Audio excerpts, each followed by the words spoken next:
Welcome to Politics Done Right. I am your host, Egberto Willies. This is a progressive program that will take the mystery out of politics. This is the program that will encourage you to make sure government becomes we the people. Whether you are liberal, progressive, conservative, or otherwise, you get to air your point of view. We are an independent media outlet that, unlike mainstream media beholden to corporations, we only owe allegiance to you.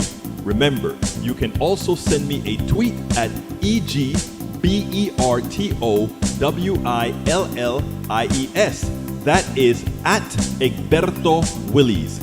Let us engage. It is Politics Done Right. Well, folks, welcome to one more edition of Politics Done Right. I'm Egberto Willies, the host. Thank you so kindly for being a part of the show. We are going to have a great show for you today, as usual. We have a special guest today, the one and only. Well, actually, let's go ahead and show the screen what the show is going to be about today. Anyhow, don't be spoofed by the Virginia governor's race, folks. Do not be spoofed. They want you scared. They want you worried. Hey, suppose McAuliffe loses. It's the end of the progressive movement because he lost because the progressives just held back and they didn't get the bills passed. No. First of all, my gut feeling tells me this race is not going to be anything like people think it's going to be. I'll go out on a limb and say that if things work right, it's kind of cold in Virginia, but aren't they used to this kind of stuff on election day? I think the guy may really pull it out. Math over momentum, as they're trying to play it out on MSNBC. Math over momentum. But we also have a great interview with Evette Avery, one of our PDR posse members who is also an extraordinary union activist. Rabi Caban, another activist. We call her the real estate expert out of Atlanta. She was the one who got Evette the interview, brought us in and said, like, Berta, we need to, she's been with us before, but today she had quite a more expansive interview that we did. So we're going to get there eventually. So anyhow, how are you guys doing today? How is my posse? Those of you that are already online, please, if you are on YouTube, give us that thumbs up. We need that thumbs up. Get the algorithm going. If you are on Facebook Live, give us that like. If you are on Twitch, give us that like. If you are on Twitter, share it. If you're on, well, look, to put it bluntly, if you are everywhere, please go ahead and share our program. You know, the way we're going to make change in America is to constantly beat the mainstream media and start getting real info in front of people, real truths in front of people, making sure people are well aware of what's going on. Anyway, folks, please remember, you can also, we have a permanent place where we have the YouTube channel whenever we go live, which is politicsdoneright.com/TV. Don't forget that. politicsdoneright.com/TV is our central location for the video portion of our program. Anyhow, my dear brothers and sisters, what do you think about Manchin's story yesterday? What Manchin did? We covered that.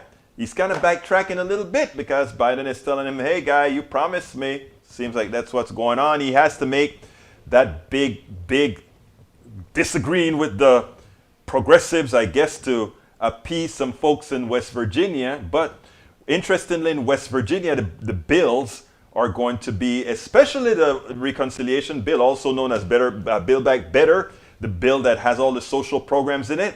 It does more for West Virginia than for any other state.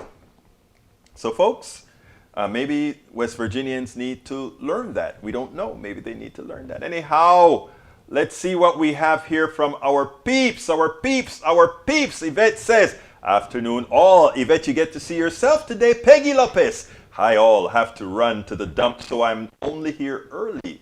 Well, you'll be missed. Eric Hayes is filling up the screen.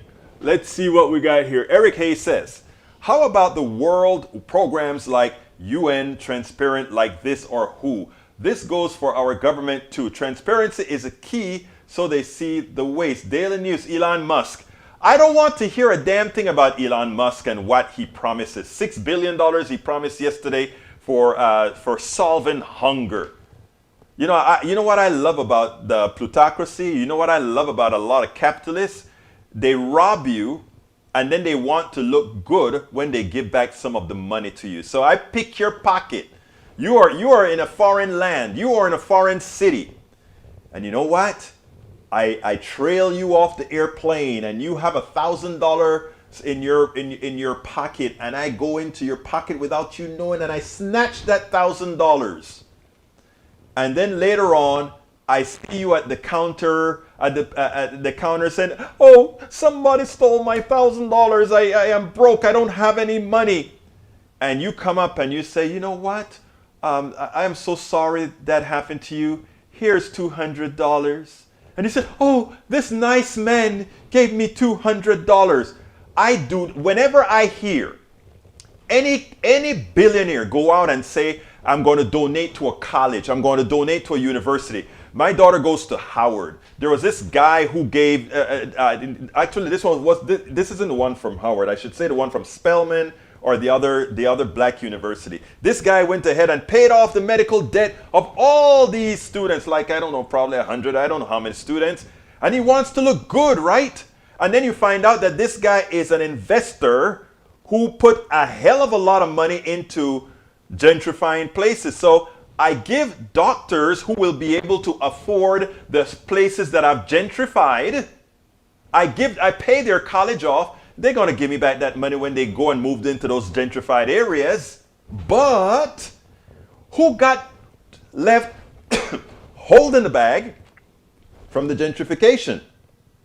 You know who got left holding the bag? Ha ha ha. Those same poor people that want to believe this guy was benevolent for giving those students the bill. Or paying those students bills. Sorry about that. Anyhow, so I want you guys to understand this. Don't buy into the benevolence of rich people, of rich people giving money. If they really want to give money, they don't say a damn thing about giving money. They just put the money to work. They don't have to come out and make a national case about, "I am giving $6 billion to hunger." Who the hell cares? Hunger doesn't take $6 billion. It takes a revamping of the economic system to solve our hunger problem.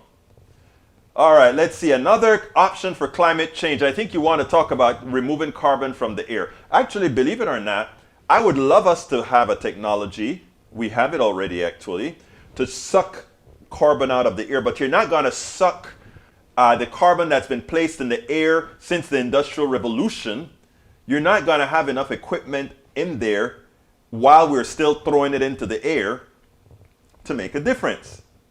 You won't. It's just science. Science. Science. Again, what do we like? Science. Nanette Birdsmith, welcome aboard. Maywood. Hello all from Long Beach, California. Bruce Pollard. So is Manchin a richocrat? Manchin is a hypocritical richocrat whose daughter suckered people into paying over $700 for a Nepi pen. That's who Manchin is. One of the reasons Manchin doesn't want us to negotiate for drug prices, drugs that we actually pay to develop, is because his daughter, as CEO of a company that also rips people off, would actually get hurt. So that's the real story behind that, my brothers and sisters. That's the real story. Like I tell you all the time, don't get snowed. Don't allow them to snow us. We can't allow them to continue the snow. Got to move the chair a bit. You know, I'm in a different location here, a little smaller, so I have to do a little playing here and there. All right, continuando. Let's see what Donald Brown says. The only good Democrat is one that loses their election or re-election. Wow. Donald Brown, so you must be a right-wing brother, and I still love you because you're here. Share. Please share it. Please share it. Maywood, or Eric K says, better the billionaire pay than the taxpayers. No. If the and that is how shallow the thinking is. When the billionaire pays it, you look at it, Eric, let me show you how to think. When the billionaire pays it, Eric, it is you who are paying it. The billionaire's billions is the excess labor not paid to you. And it's so hard for Americans to see it. I just gave you the exemption of the pickpocket who gives you back your money. When the billionaire pays, he's just giving back something that he's stolen.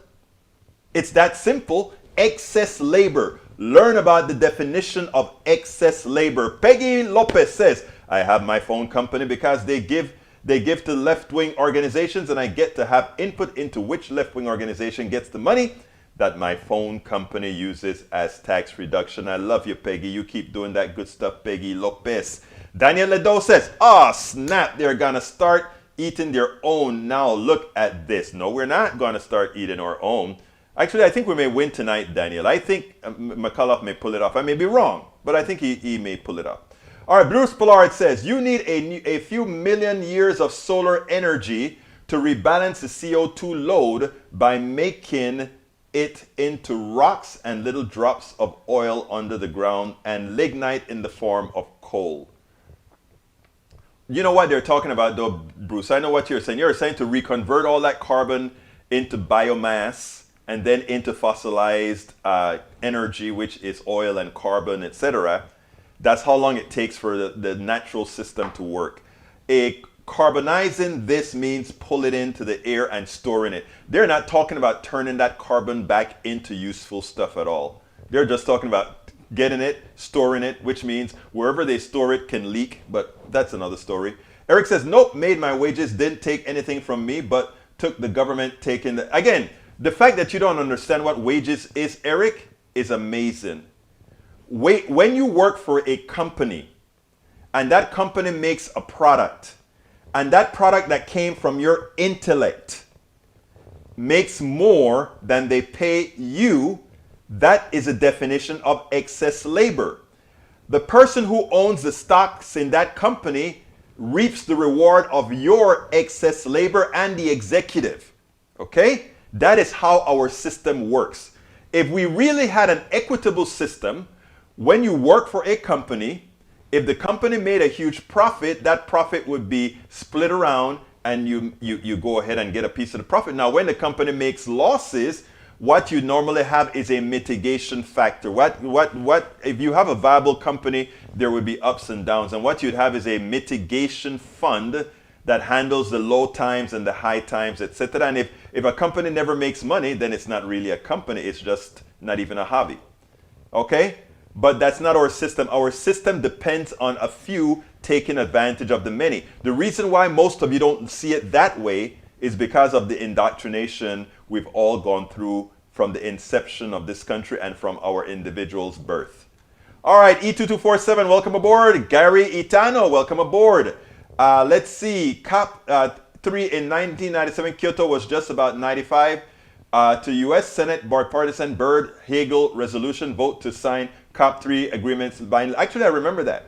Daniel Ledo, what I don't understand is that Egberto and his comrades would love to decide how much anyone can make and then take the excess. No, we don't want to determine how much anyone can make.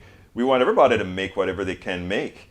Lee Grant, the most efficient maker is that person who produce a product, market a product.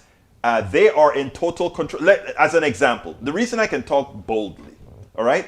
I created a product called ComDRB. I wrote the software, I designed the software, I wrote the books for the software, I sold the software, I marketed the software, I did it all. There was no third party or anything like that, all right? Did I reap all the rewards? Yes, but when I got the book printed, some of that rewards went to the printer. When I went ahead and stored the file in the cloud, some of that rewards went elsewhere. You have to understand these different concepts, people. Lee Grant says, I always enjoy Egberto's reiteration of the Marxist theory of excess labor. It is a Marxist theory. Unfortunately, that particular statement within that theory is actually true. Excess labor is true.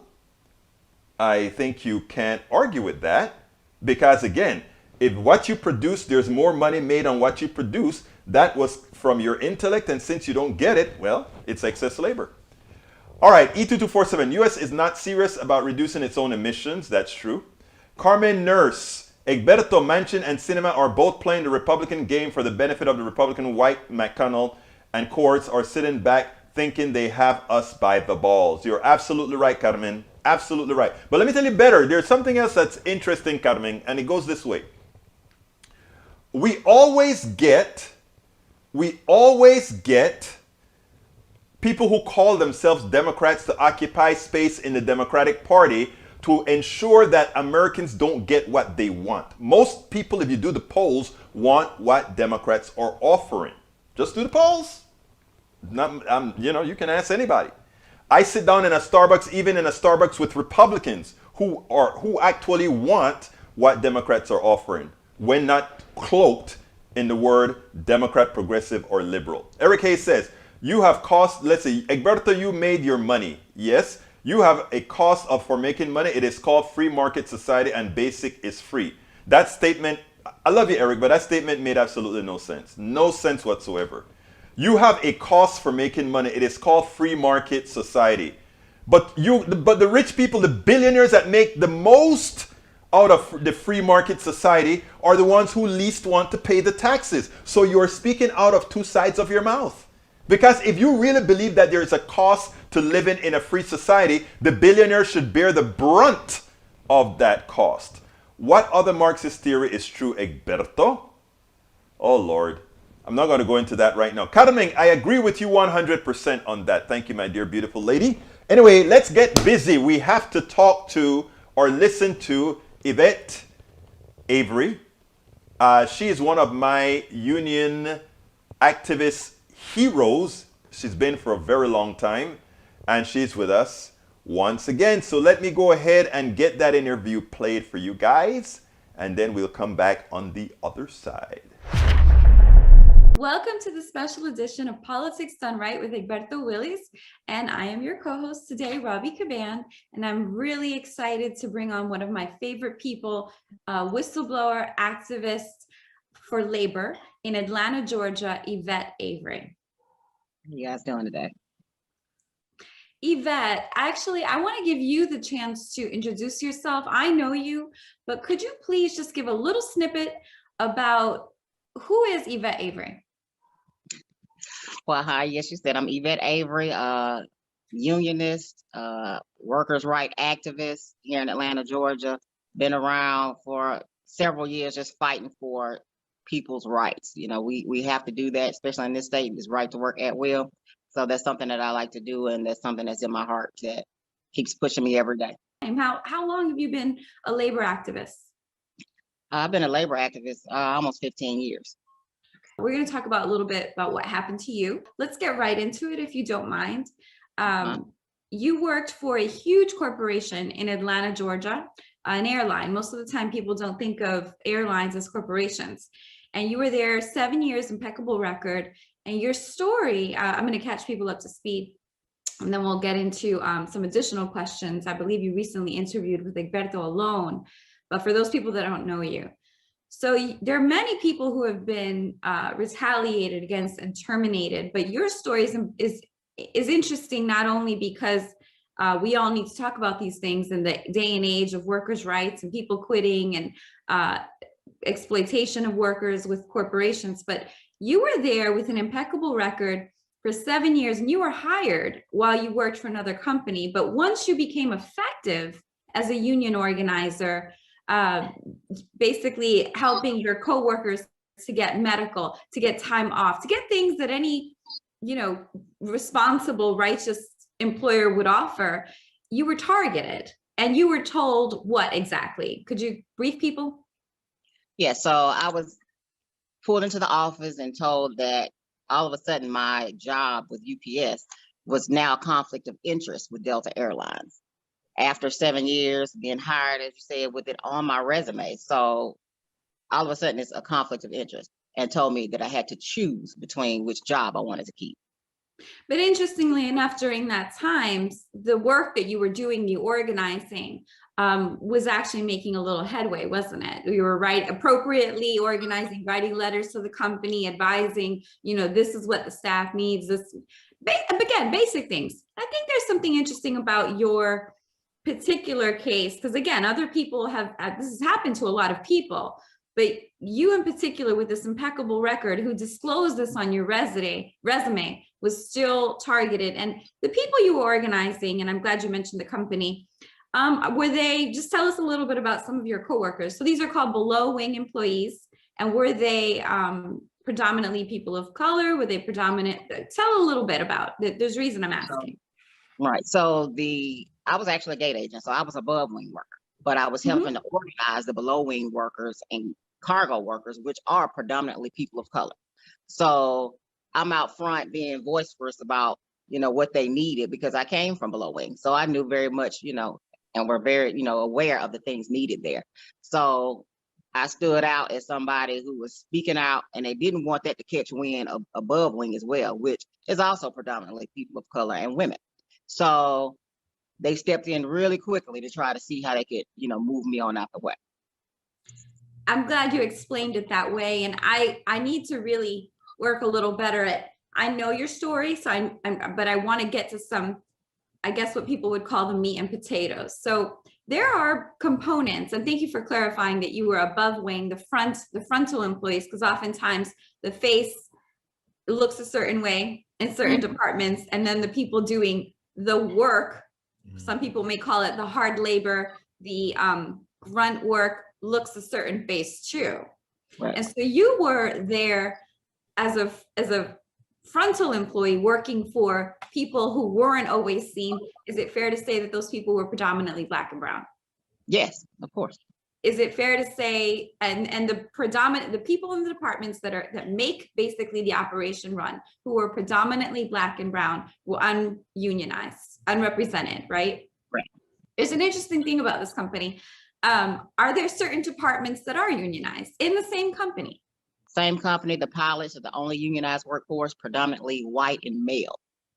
So definitely a big difference.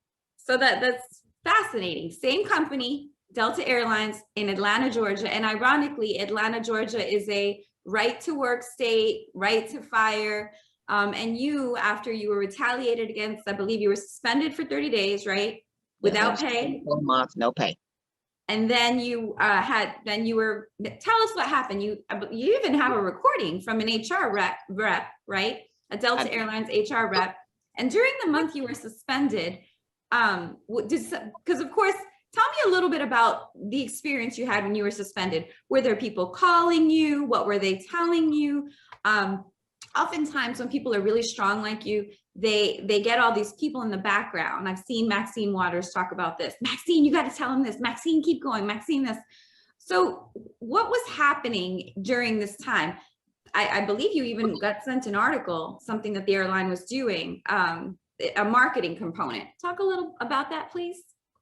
Yeah, so it was a lot going on during that time frame. So being suspended, of course, people from HR reaching out, and they wanted me all of a sudden, again, to follow Delta policies, but you put me out on the street and didn't want me to record anything that was transpiring between us, even though that was my right in this state of Georgia in the one-party law.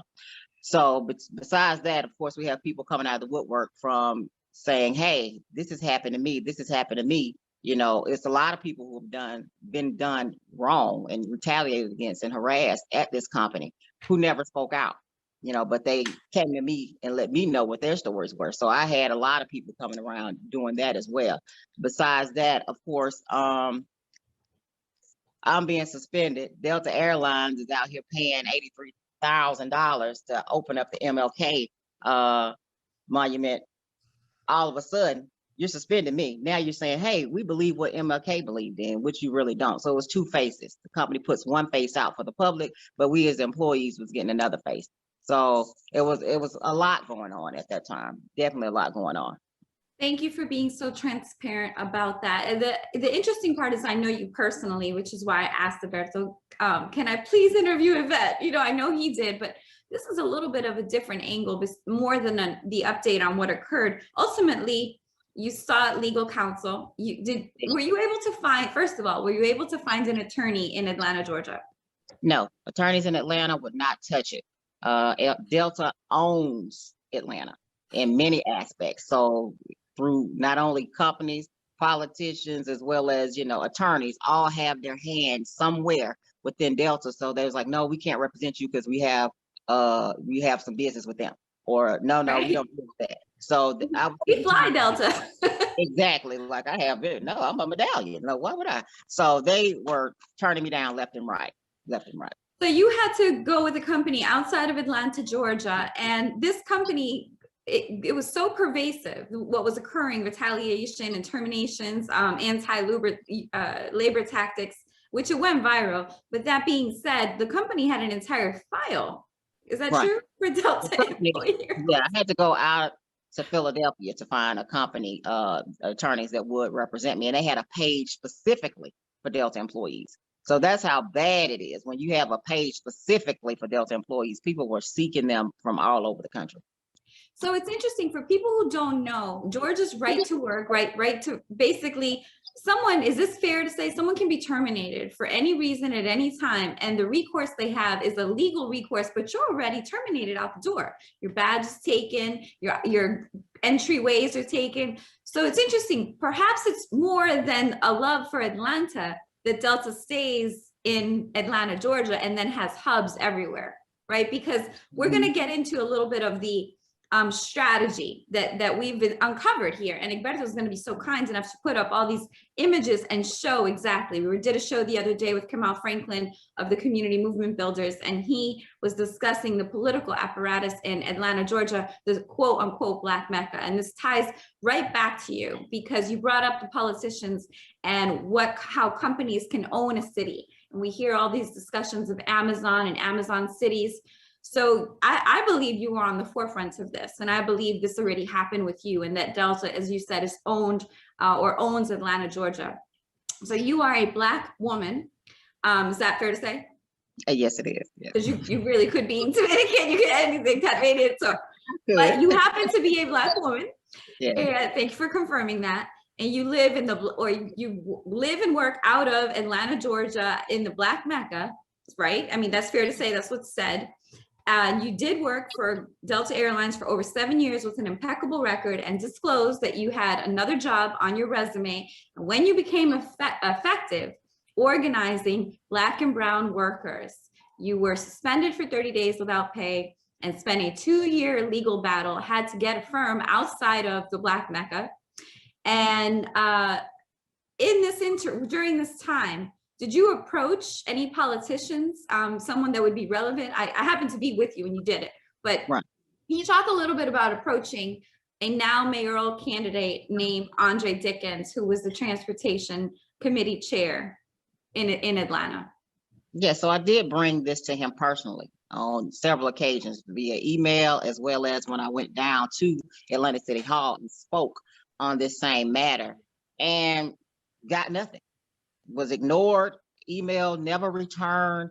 Now, if you're running now for mayor of Atlanta over predominantly people of color, this is the Black Mecca, and you wouldn't even reach out during your position as a transportation chair to try to fix something or try to mediate or try to see what you could do to help that situation. I felt totally ignored.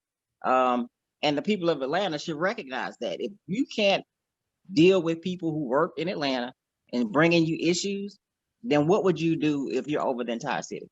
So not sure how that's going to work out for him. And I'm glad you explained it with passion, because I was really disappointed in Andre. Andre Dickens is an at-large Atlanta City Council, and he was the transportation committee chair, and he had all the authority, and I watched you approach him. I saw your emails to him, and to just leave you out there. And the really heartbreaking part about this, Egberto, is that, and I don't have to tell Evette this because she lived it, and you've already heard that this is happening to so many people, particular people in a particular city.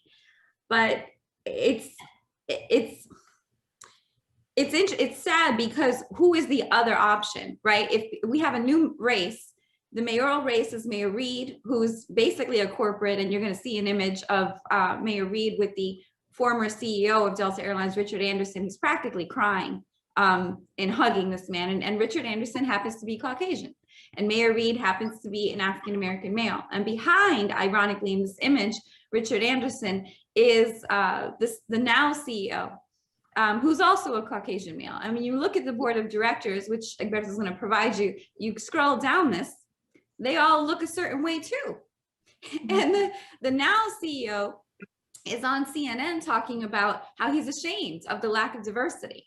And here you are trying to help who makes that airline run, and they're using their marketing, talking about civil rights, and you go to your transportation chair, the at-large person of Atlanta City Council, Andre Dickens, at large, meaning he's responsible for the whole city, and he leaves you high and dry.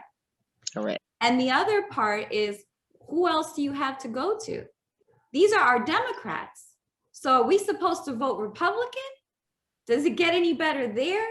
Egberto, I'm saying this because this is the context of where people of color are at in Atlanta, Georgia, that where we're discussing rights to vote, right? It became a national topic. And these are our options. In other words, we have no options. I mean, is that fair to say how you felt? Very true. That's exactly how I felt.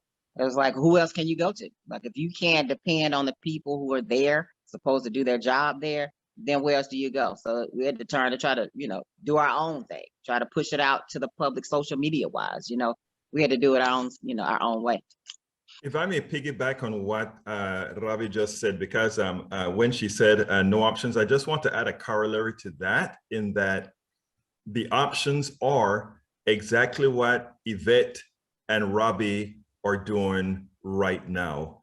And that is opening the eyes of people who would otherwise not have known this. So using platforms like these and others, Evette and Ravi, I just have to thank you guys for that sort of opportunity to get that information out. And I just want, I didn't say anything earlier, but I just want everyone to know that Evette Avery is one of my heroes.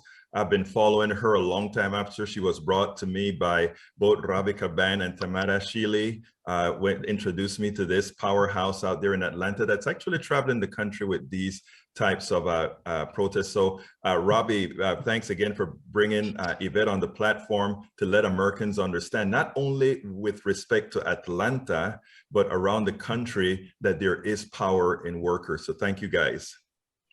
Anytime. The only thing I want to add on that, and thank you, Egberto, and thank you, Evette, because she's really the one who took the hit. And I asked you about your partner and your son, because when someone like Evette takes the hit, everyone's affected in their family. So all these people coming behind saying, keep going, Evette, this happened to me, this happened to me. The truth, when people say there's power in workers, there's really only power in organized workers. Right. And that's where this company is literally, and I'm going to say this directly because I've actually experienced some things as well, but Clayton, the airport in Atlanta, Georgia is in Fulton County and is in Clayton County, okay? And the revenue is the second largest employer in Georgia. And right now there's kind of a political argument with the Atlanta City, who runs the airport, huge revenue, second largest employer, and the state, who wants it. So the city is predominantly Democratic, the state is predominantly Governor Kemp. I'm sure you've heard about it. But the reason I'm bringing this up is because civil rights, which, obviously this is Evette is affected in that way, as we all are, and labor rights, right, voting rights, the right to vote, the right to access voting, and the right to organize, they're kind of integral, aren't they? And they're both happening in Georgia. Evette, I want you to explain to people how you see it, because you're not only a labor activist, you're also a voting activist. I've Correct. seen you out there, in the fields, in the streets. Can you talk a little bit about how you see it? Well, definitely labor and civil rights, voting rights all go hand in hand. This is something that has been fought for years, and we are here in the birthplace of MLK, where a lot of this stuff took place, and it should be a priority for these companies that are getting behind, even like Delta Airlines, getting behind these horrible voting legislations, and then try to back up out of it all of a sudden. But you spending money to suppress the vote. I even came out about that. These companies are suppressing the vote, but then exploiting their workforce all at the same time. So we're seeing all kind of things that show how they do correlate when it comes to your civil rights, your voting rights, and your civil rights, all being violated by these companies and pressed down on the workforce. Really, Julian Bonds, who's in a photo, at what you're talking about, the civil rights, when Delta's giving money to this, but also giving money to the right to restrict people's access to vote. And it's interesting because there's a pattern here. They're also restricting their employees' right to vote. And it's certain people who are being restricted, and it's certain areas and communities that are being harmed and not receiving the revenue out of the airport, maybe like Clayton County. And interestingly enough, Clayton County is predominantly people of color, isn't it? It And is. Clayton County schools don't have the funding that they need. And maybe if we didn't allow this company to own a city and own politicians, do you think it might be different? Oh, it definitely would be different. And we can see that in the other models around the city who, other areas that they do support well versus the areas that they don't. If it's people of color and predominantly people of color, it's not being supported. We see that, and it's very obvious with these corporations. I'm mentioning this and I'm asking you about these specific topics because it's all kind of convoluted, but I want people to understand when you hear media, like there's a reporter, Maria Saporta, who, if you look at her visually, she's a Caucasian woman. Her writer, David Pendergrass, I believe, is a Caucasian man. They won't touch Delta Airlines in negative press, but they were once sponsored by Delta. So when you have your media, and people are so busy and concerned about their livelihoods, this is why independent media is so crucial. Do you think that's fair to say and true? Oh, very true. Because I could get none of the news media to touch my story. So I know for a fact, I sent them specifically myself, could not get a response on that. Nobody wants to touch Delta Airlines here, not on anything negative. Now they'll preach and put them out for any positive things they want to do. But it took social media and that flyer they put out, trying to say we could use $700 instead of paying union dues to buy video games, like we're just a bunch of video game heads and sit around or drink beer. They was putting out all these crazy flyers demeaning the workforce. And it caught fire only because social media caught fire and they had to cover it. Other than that, they wouldn't have touched the story. If it's negative and it's Delta, the news here is not touching it. And the question, I saw that Bernie actually stood up with the labor union. And there's a discussion, I'm not sure we can get into it today. I'd love to interview you again about diversity in labor and maybe even the lack of diversity in labor. If you could just give a few of your thoughts on that. And I'm curious, did you ever hear from Mr. Senator Sanders? I didn't hear from him personally, but I would have been able to meet him in person if I was able to get to one of those events that we had when he was with the organizers from the Delta Workers Unite campaign. But it is an issue in the labor movement as well. I'm a Teamster, been a Teamster for a long time, and our representation needs to look like the workforce, look like the employees, look like the membership. If our membership predominantly women or predominantly people of color, we need to see that instead of a white male dominated area. And that's in all, they looking like the corporations, but our unions need to work on that as well. That's something definitely needs to work on. Do you think that organizing for labor would be more effective if they were operating more inclusively and a representative of the demographic, as opposed to behaving kind of similarly like the corporation, where certain people have privileges, certain people are heard, certain people are seen, as in the case with Delta Airlines, their board of directors, their executives have contracts, their pilots who are predominantly male have union contracts. And I mean, is that fair to say? It definitely is. When people see themselves out there, they're like, oh, okay, so they do care about us. So it's not just, hey, these same type of, white males all the time, and these are the ones that are going to hold the power, and I don't hold the power. No, you as the worker, you as the member, you hold the power. So stand up, run for office, become elected, become that leadership, because that's what we need to do. But organized power. And when you do get in office, like Mr. Dickens, okay, please don't leave your folks behind. Exactly. Answer your emails, sir. Respond to your constituency, sir. Oh, Egberto, please, do you want to add input before we? Right. I just wanted to get a question before your last question, and this is to Evette. We kind of discussed this a little bit while we were getting on, and that is the movement that you represent, the worker movement, has started to metastasize all over the country in the last few weeks. I would just love to hear your thoughts on that, because I can tell you from somebody who reports on this and have been watching this, I am so excited, and I want to know if you share my excitement and what you think going forward on these labor movements that's happening throughout the country. Like I said, I'm thoroughly overjoyed to see that now, workers are realizing that they hold the power. The organized workers, especially, they're calling for strikes all over the country because of, unfair treatment, poor contracts. And, they realize that, now, okay, these companies really need us. Hopefully, the workers who are not organized will get together and organize. And I believe that's going to be our future here. More organized labor, catching fire throughout the whole U.S. and people realizing that they really hold the power and they're making the money for the corporations. They should share in that. They should be able to take care of their families without working 2 or 3 jobs. They should have health care. They should have pensions, things that they should have to be able to live life and enjoy life, just like the ones at the top receiving all that money. And I'd like to piggyback off of that. This is a safety factor. I mean, we're not talking about, Amazon had people peeing in bottles to use laboratory. I mean, inhumane conditions. Amazon, Jeff Bezos, who we paid to go into space, the big millionaire, billionaire guy. Okay. The airport, I mean, there's a safety factors out of the airport. It hardly ever makes the news.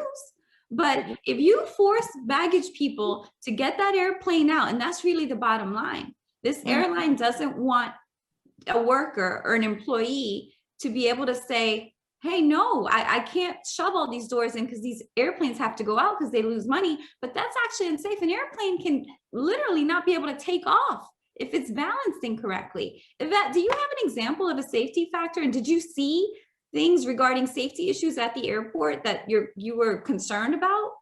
Definitely. People are, because of those time constraints, take shortcuts. They're very unsafe. So therefore, we've had people who pulling up equipment to aircraft with nobody guiding them up. We have people unloading and loading aircraft where it's 2 men, 2 women to a gate when that's not enough staffing. And this is pre-COVID. So this is before, the work shortage, as they claim, or the shortage of employees, as they claim. They were working people short, very dangerous. People are, doing well above what they're supposed to be doing and getting injured. And some have even been killed out there on the ramp trying to get things done in an unsafe manner. People never know what they're up against or, how close they may have come to having an incident because of people trying to get things done, get those doors shut and get everything done under those time constraints because they want to keep their job. I mean, they're trying to do whatever they can because they know they have no recourse. The last thing I want to ask you, Yvette, is that you've had the opportunity to work for a union company and a non-union company. In your opinion, in your experience, what you've seen, what is the main difference? Well, the organized workers have job protection and bargaining ability. Without a union, you're in the office, you're all alone with management when you're being targeted with no representation.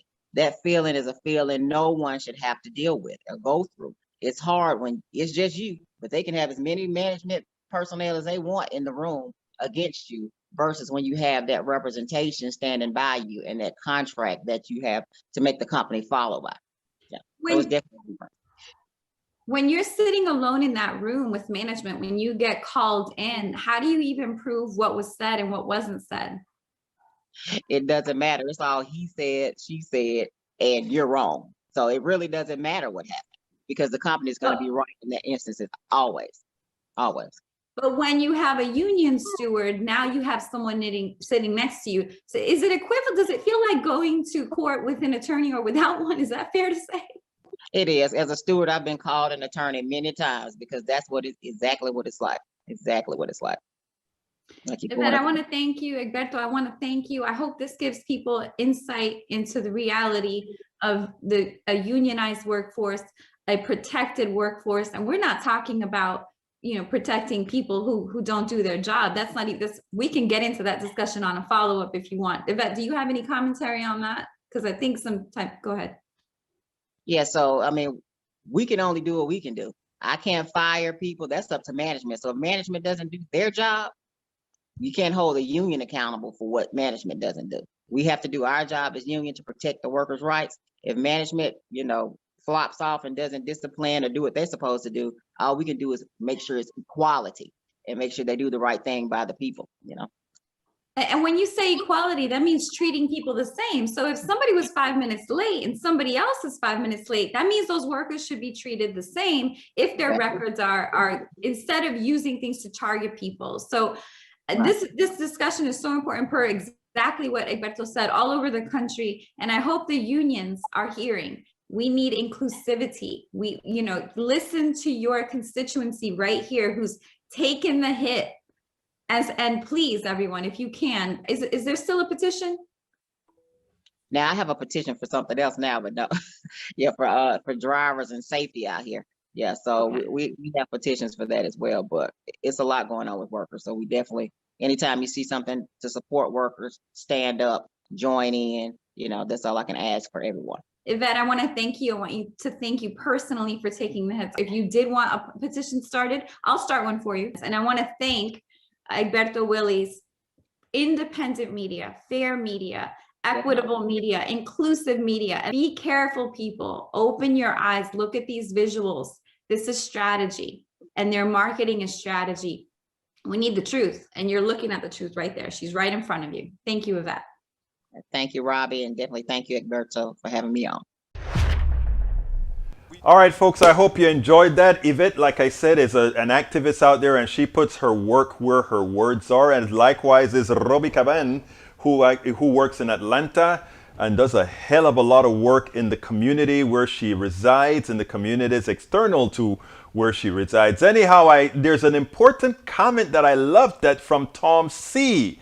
This was a great comment. I want everybody to listen to this and understand what Tom C. said here. He was responding to Lee Grant about the Virginia election. He says, the Virginia election is a referendum on the truth. CRT equal historical facts. Parents' rights equal veto on truth and historical facts. Parents have a right to homeschool or private education.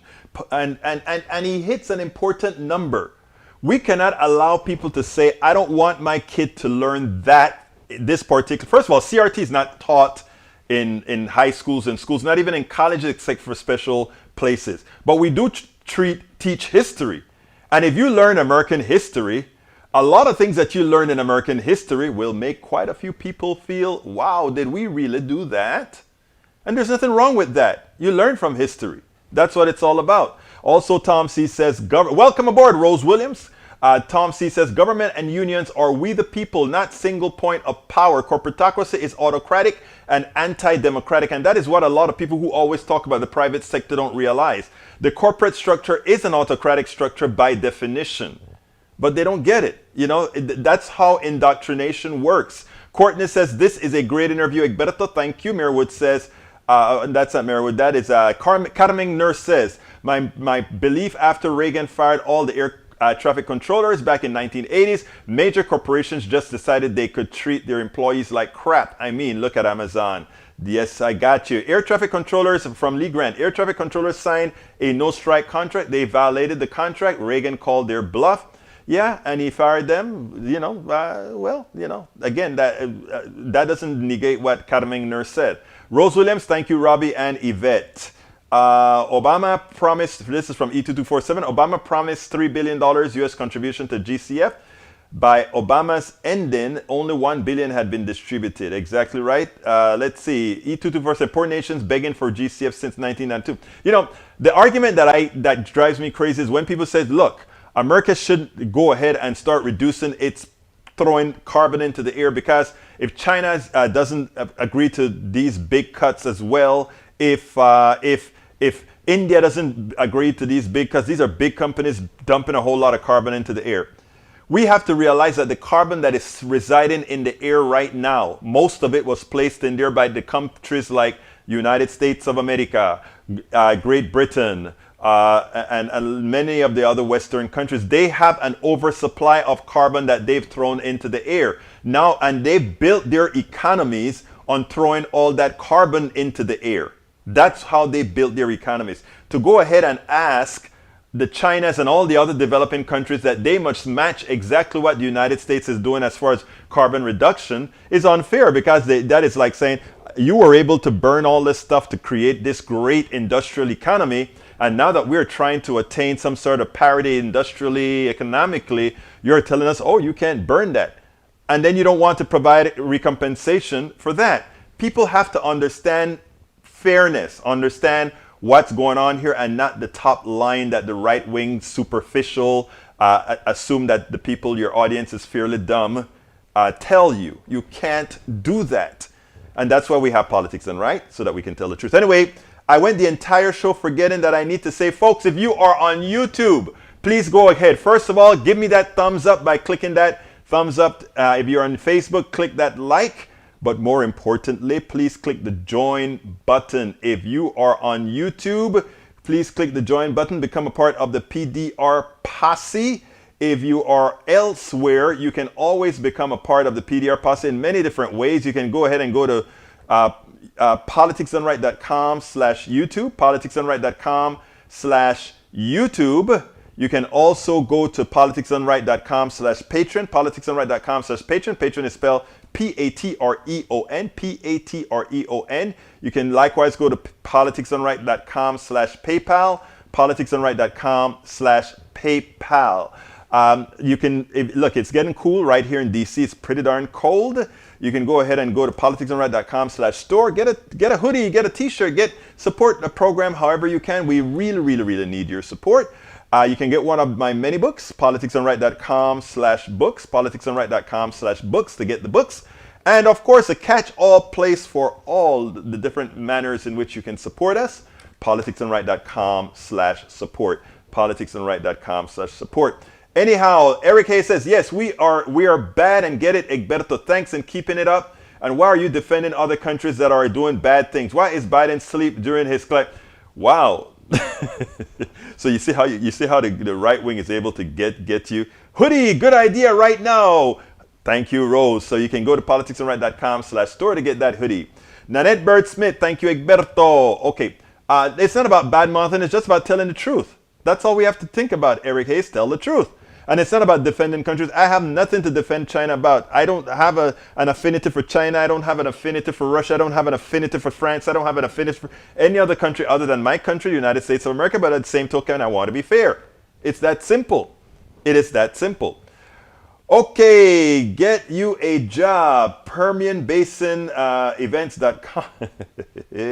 Nanette Birdsmith says truth prevails, which is absolutely true. Rose Williams says thanks, Courtney. And she also says, let's send Bridge some love. She is in the process of moving up here today. She told me, she said, Egberto, I'm going to be offline as she makes the move. Yes, she's going to make that solid move up there to North Nueva York.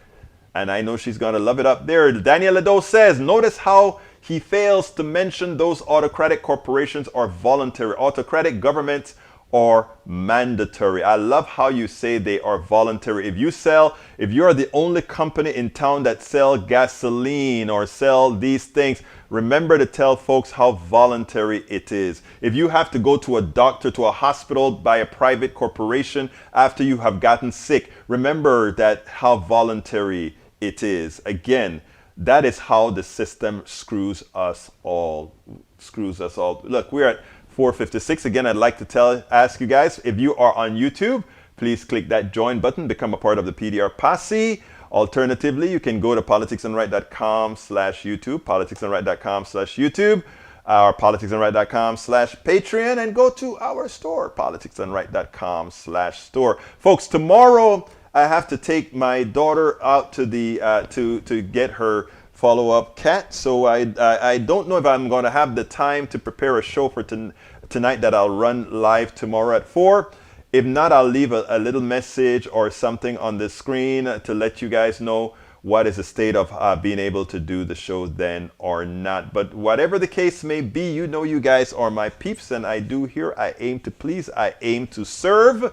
I aim to tell the truth. That's my sole purpose in life, in doing what I'm doing now. I want to thank you guys for being here. You guys could have been anywhere else. The fact that you're here with Politics Done Right is an honor for me. So I'd like to say one big thank you before I go and say, my name is Egberto Willies. This is Politics Done Right. And you guys all know how I end this baby. It goes something like this. I am what? Out!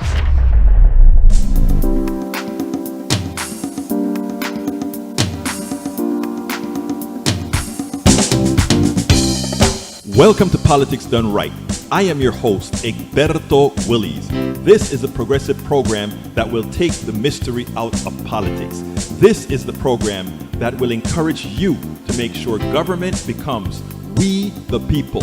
Whether you are liberal, progressive, conservative, or otherwise, you get to air your point of view. We are an independent media outlet that, unlike mainstream media beholden to corporations, we only owe allegiance to you. Remember, you can also send me a tweet at EGBERTOWILLIES. That is at Egberto Willies. Let us engage. It is politics done right.